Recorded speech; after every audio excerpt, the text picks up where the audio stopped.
안녕하십니까. 오늘은 22페이지 부동산의 개념과 분류에 대한 구체적인 설명으로 들어가 보도록 하겠습니다.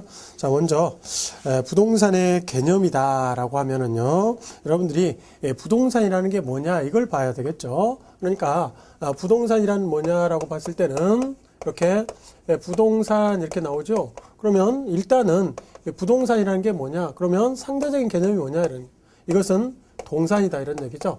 일단 이렇게 보시면 되겠고요. 동산이 아닌 것을 부동산이라고 하고 부동산이 아닌 것을 동산이라고 얘기를 합니다. 자, 그런데 이 부동산이라는 것을 한마디로 얘기하기가 어려우니까 어떻게 한다 그랬어요? 세 가지 측면으로 각각 복합적으로 본다 그랬죠. 그것을 뭐라고 그랬어요? 복합 개념이라고 그랬어요. 그러니까 복합 개념은 우리가 한 가지 측면에서 보면은요, 유명한 우화가 있잖아요.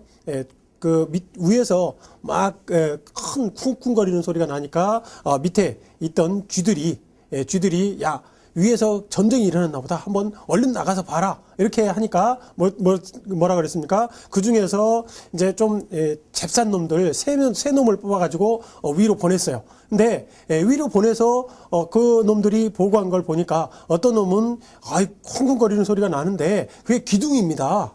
그렇게 얘기한 놈이 있고요. 어떤 놈은 이불처럼 펄럭거립니다.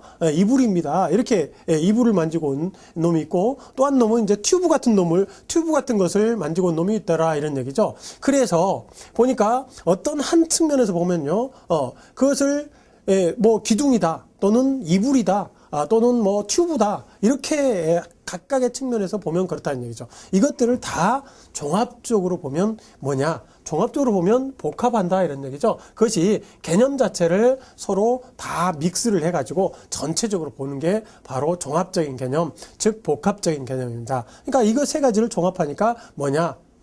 코끼리의 다리를 만진 놈은 기둥이다 이렇게 얘기를 하는 것이고요. 코끼리 귀를 만진 놈은 이불같이 이렇게 펄럭거리는 놈이다 이렇게 얘기를 하는 것이고요.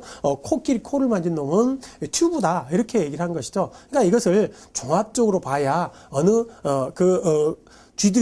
쥐들이 코끼리 코를 만지는 장인 코끼리 만지기식의 그런 오류를 범하지 않을 수 있다라는 것이죠. 그러니까 이제 그게 뭐예요? 그것이 바로 복합 개념이다라는 것이죠. 복합 개념은 한 가지 측면에서 개념이 아니고 세 가지 측면에서, 즉 법적인 측면에서, 그리고 경제적인 측면에서, 그리고 기술적인 측면에서 이렇게 세 가지 측면에서 각각 바라본 부동산의 개념을 복합 개념의 부동산 이렇게 얘기를 하는 것이죠. 자, 그런데 이제 법적인 개념은 뭐냐? 법적인 개념은 다시 민법의 규정이 이렇게 부동산이라는 것은 이러이러한 것이다 라고 규정이 돼 있어요. 그래서 이제 그렇게 민법에 돼 있는 규정을 협의, 즉 좁은 의미의 부동산이다 이렇게 얘기를 하고요. 그리고 민법에 규정이 돼 있지 않지만 이것까지 부동산으로 취급해주자, 이렇게 포함을 시켜주자라는 게 광의예요. 광의. 그래서 협의의 부동산과 광의의 부동산 두 가지로 나눠집니다. 협의의 부동산은 뭐냐? 이것은 민법에 규정이 있다 그랬죠? 민법에 규정이 있습니다. 99조 1항의 부동산이라는 것은 뭐라고 돼 있다고요? 토지하고 그 정착물이다 이렇게 돼 있어요. 그래서 민법에서 규정은 토지와 그 정착물을 좁은 의미의 부동산이다 라고 얘기를 하고요.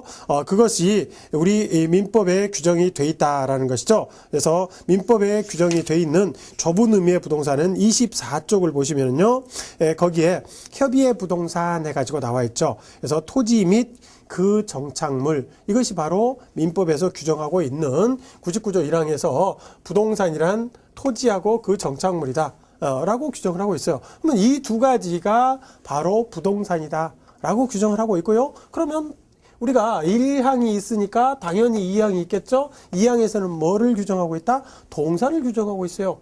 이렇게 토지하고 그 정착물은 부동산이지만 나머지는 동산이다 이렇게 얘기를 하고 있는 것이죠. 그러니까 부동산이 아닌 것은 다 동산이다 라는 얘기예요.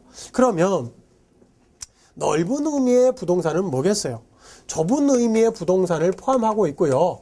그 다음에 여기에다가 부동산이 아님에도 불구하고 부동산처럼 취급해주는 놈들도 이거 부동산 넓은 의미로 법적으로 부동산으로 취급을 해준다 이런 얘기예요. 그러니까 이것을 뭐라고 그러냐 준부동산이라고 얘기를 한다 그랬죠. 그래서 이제 용어 정리 시간 때에 요게 이제 나왔죠. 부동산 준자가 나왔어요.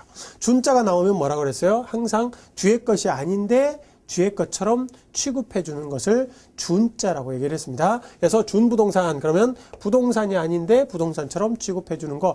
근데 부동산이 아니다 그럼 뭐예요? 동산인데 부동산처럼 취급을 해주려면 부동산이 하는 짓을 따라서 해야 되죠. 자, 부동산이 하는 짓을 따라서 한다. 그러면 동산과 부동산을 구별하는 것이 뭐예요? 동산과 부동산은 부동산은 등기를 하고요. 그러니까 외부로 나의 것임을 나타내는 방법, 즉 소유권이나 권리가 있음을 외부로 나타내는 방법이 등기입니다. 그런데 동산은 뭐죠? 동산은 등기를 할 수가 없어요. 그러니까 어떻게 해요? 점유를 하게 되죠. 그러니까 외부로 나의 것임을 나타낸 것, 권리가 있음을 알리는 방법인 공시라고 그러는데요. 그 공시 방법이 부동산에서는 등기를 하고 있고요. 부동산에서는 등기를 하고 있고 동산에서는 점유로서 표현을 한다 이런 얘기죠. 그런데 동산이면 점유를 해야 되는데요. 동산이 부동산처럼 등기나 등록을 해요. 요거하고 유사한 부동산이 하는 짓을 따라서 한다 이런 얘기죠. 그럼으로써 부동산처럼 취급을 해준다. 그게 바로 준부동산이에요. 그러면 부동산처럼 취급을 해준다가 뭐예요? 등기나 등록을 함으로써 담보대출이 가능합니다. 저당대출이 가능해요. 그래서 동산도 이렇게 점유로서 공시를 하지 아니하고 등기나 등록을 함으로써 부동산처럼 담보대출이 가능하게 해주는 제도, 그것이 바로 준부동산 제도가 되겠죠. 그래서 이제 준부동산은 우리 교재로 보면 26페이지에 광해부동산 해가지고 나와 있습니다. 그래서 준부동산은 거기에 광해부동산 해가지고요, 괄호 2번에 나와 있죠. 거기서 위에서부터 네 번째 줄, 즉 거기서부터 봅니다. 준부동산은 부동산이 아닌 물건이 부동산과 유사한 공시 방법을 갖춤으로써, 즉 동산이면 당연히 점유로서 공시를 해야 되는데 점유를 하지 아니하고 등기나 등록을 한다 이런 얘기죠. 그러면 공시 방법을 갖춤으로써 부동산처럼 간주된다. 그 소리는 또 뭐예요? 담보대출이나 중개대상물 등이 된다라는 것이죠. 자, 그래서 동산이 부동산처럼 등기나 등록을 함으로써 부동산처럼 담보대출이 가능하게 해주는 제도, 그것을 준부동산이다 이렇게 얘기를 하는 거죠. 이런 준부동산 제도에는 공장, 재단, 광업, 재단, 선박, 임목, 항공기, 자동차, 건설기계, 중기, 그 다음에 업권 이런 등등이 있다라는 것이요. 이런 것들은 뭐 크게 중요한 것은 아니고요. 단 준부동산이라는 의미를 좀 기억을 해두자라는 것이고요.